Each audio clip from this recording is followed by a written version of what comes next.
सास का घूंघट। ये है देविका। देविका पढ़ी लिखी और मॉडर्न लड़की है, लेकिन उसकी शादी ऐसे परिवार में हुई है जो गांव में रहता है।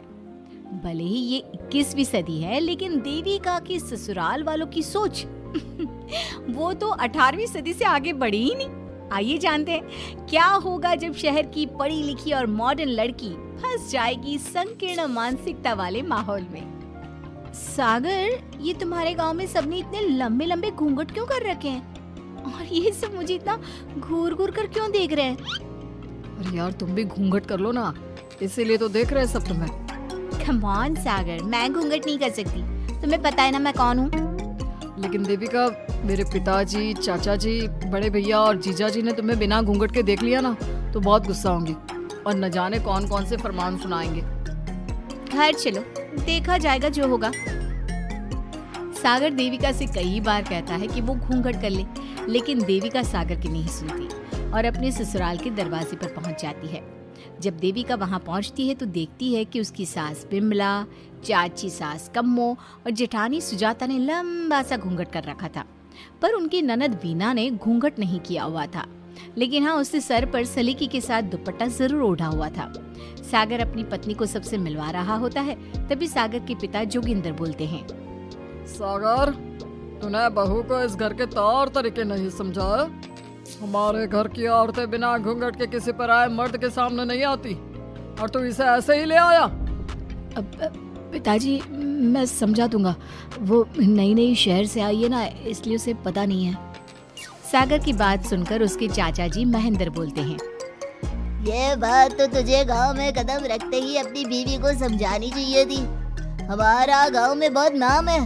तेरी बीवी ऐसे गांव भर में घूमेगी तो क्या इज्जत रह जाएगी हमारी। ये बोलकर जोगिंदर और महेंद्र वहाँ से चले जाते हैं। शाम को घर की सारी औरतें खाने की तैयारी करती है। खाना तैयार हो जाता है, लेकिन घर की कोई भी औरत खाना नहीं खाती। बहुत रात हो जाती है, तब देविका कहती है, सासू माँ, खाना बने हुए तो देर हो गई, रात भी बहुत हो गई है, हम लोग खाना क्यों नहीं खा रहे हैं? अरे बहू, ये क्या बोल रही हो? हमारे यहाँ घर की औरतें तब तक खाना नहीं खाती जब तक घर के मर्द खाना ना खा ले। लेकिन इतनी देर हो गई, आप सबको भूख नहीं लग रही क्या? तभी देविका की जेठानी सुजाता कहती है, लग तो रही है, लेकिन यहाँ की यही रीत है, ये निभानी तो पड़ेगी ना। भाभी जी, ये रीत नहीं है, औरतों को प्रताड़ित करने का एक तरीका है। अगर इस घर के आदमी पूरी रात नहीं आए तो पूरी रात खाना नहीं खाओगी क्या? देविका ये बोलकर सीधा सागर के पास जाती है। सागर उसे समझाता है, देविका, यहाँ ऐसा ही होता है, तुम थोड़ा सब्र कर लो, पिताजी और चाचा जी आते ही होंगे, फिर हम सब खाना खाएंगे। सागर देविका को समझा ही रहा था, तभी देविका की ननद वीना आकर कहती है, सागर, खाना खाने आ जाओ, पिताजी और चाचा जी आ गए हैं। चलो देविका, तुम्हारा इंतजार खत्म हुआ। सागर खाने के लिए बैठ जाता है। जब सब खाना खाने बैठते हैं तो देविका भी बैठ जाती है। सागर धीरे से उसे कहता है, अरे देविका, ये क्या कर रही हो? तुम इस तरह हमारे साथ खाना नहीं खा सकती। अगर क्यों सागर, मुझे भूख लगी है, सब लोग खा रहे हैं तो मैं क्यों नहीं खा सकती? ये हमारे घर का नियम है, पहले घर के आदमी खाते हैं और बाद में औरतें।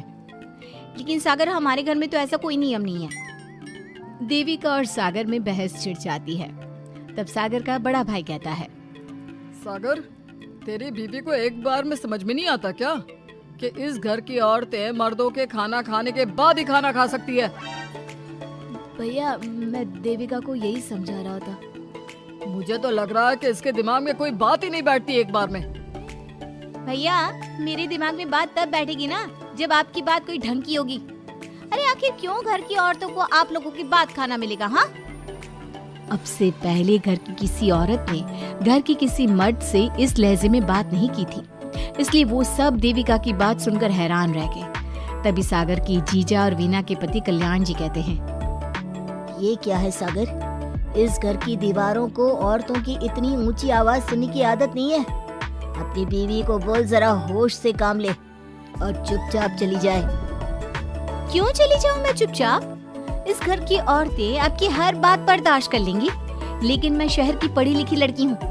आपकी कोई भी फालतू के रीति रिवाज मैं नहीं बर्दाश्त करने वाली। इस तरह देविका ने सारे घर की औरतों के लिए मिसाल पैदा कर दी। जोगिंदर के घर में पहली बार किसी महिला ने विरोध का स्वर उठाया है, ये बात घर के किसी मर्द को बर्दाश्त नहीं हो रही है।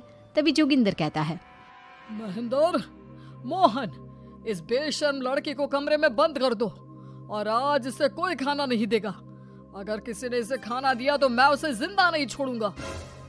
महेंद्र और मोहन उसे कमरे में बंद कर देते हैं और उसे खाना भी नहीं देते। रात के 3 बज जाते हैं। भूख की वजह से देविका को नींद भी नहीं आती। तभी उसे कुछ महसूस होता है। ऐसा लग रहा है कोई दरवाजा खोल रहा है, लेकिन इतनी रात को कौन हो सकता है? कहीं सागर तो नहीं? देविका उम्मीद भरी नजरों से दरवाजे की तरफ देखती है, लेकिन दरवाजा खोलने वाला सागर नहीं बल्कि विमला और कम्मो है। माँ जी, चाची जी, आप दोनों?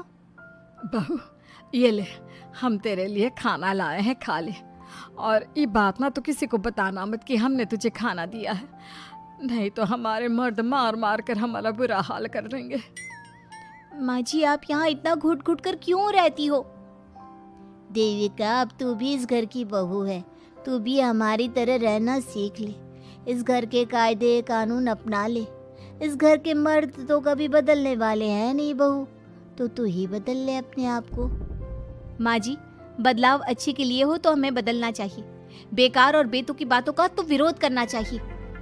दोनों ने देविका को समझाने की कोशिश की, लेकिन देविका ने उल्टा उन्हें ही समझा दिया। इसी तरह एक दिन देविका किसी बात पर जोर जोर से हंस रही थी। तभी देविका की सास विमला ने उसे टोकते हुए कहा, अरे बहू, तू इतनी जोर जोर से क्यों हंस रही है? हमारे घर की औरत इतनी जोर जोर से नहीं हंसती। विमला अपनी बहू को समझा रही थी कि तभी महेंद्र बोलता है, अरे कम्मो, कौन है ये औरत जो बेशर्मों की तरह जोर जोर से हंस रही है? तभी कम्मो और देविका बाहर आ जाती हैं। जी वो मैं हंस रही थी चाचा जी, अब आप लोग हंसने पर भी पाबंदी लगाओगे क्या? तुम जैसी बदतमीज लड़कियों से मैं बात नहीं करना चाहता, लेकिन कान खोलकर सुन लो, इस घर की औरतें इतना जोर जोर से नहीं हंसती। और हाँ, तुम्हें पहले ही बता चुके हैं कि इस घर की दीवारों को औरतों की तेज आवाज सुनने की आदत नहीं है। इस घर की दीवारों को आदमियों की ऊंची आवाज सुनने की आदत है, लेकिन औरतों की नहीं। चाचा जी, आपके घर की दीवारें तो बहुत दोगली है। हर पाबंदी औरतों के लिए क्यों चाचा जी? औरतें ये नहीं कर सकती, औरतें वो नहीं कर सकती। औरतें सांस ले सकती है या उस पर भी पाबंदी है? चुप हो जाना बहू, मत बोल और घूंघट कर ले। ये तेरे चाचा ससुर है, थोड़ा तो लिहाज कर। कम्मो के समझाने पर भी देविका चुप नहीं होती। वो महेंद्र से ऐसे ऐसे सवाल पूछती है जिनका जवाब उसके पास होता ही नहीं। महेंद्र गुस्से से सागर को आवाज देता है।